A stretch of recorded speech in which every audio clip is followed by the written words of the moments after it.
Guys, welcome back to Drew Tutorial. I'm Andrew, and in this video I'm going to show you how to do division in Excel, right? So as you can see here in Excel, I have a set of numbers that I've prepared, column A, column B, and a third column for the totals, right? So as you can see here, so in order to do the division, you just need to find the cell where you want to, let's say, have the output of the result. So in this case, I'm going to use the first cell or the second cell underneath the total here. And all I have to do now is just simply go ahead and press the equal key on my keyboard, then press the open bracket, right? So you press the open bracket by pressing shift, and you will see most likely in most keyboard is number 9. So shift and number 9 will give you the open bracket, and shift and 0 will give you the close bracket. But you will see how to do this on your own keyboard. Right now, from here, you want to press Control on your keyboard and select the first cell that you want to do the division for. So let's say I'm going to choose the first number here, right?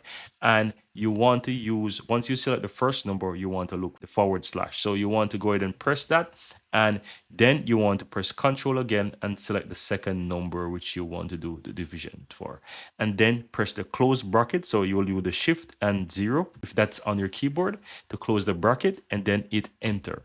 Now as you can see here, I've done the division of the first number and I have the result. Let's say I would like to do it for the other two sets of number. If you look towards the lower right hand side of this cell, you'll see like there's a little box, and if I hover over it, I get a plus. And then I can simply drag this down to the other two columns, and it will do the same for the other results as well. And that's how easy it is, guys, to do division of numbers in Excel. Very easy and very simple.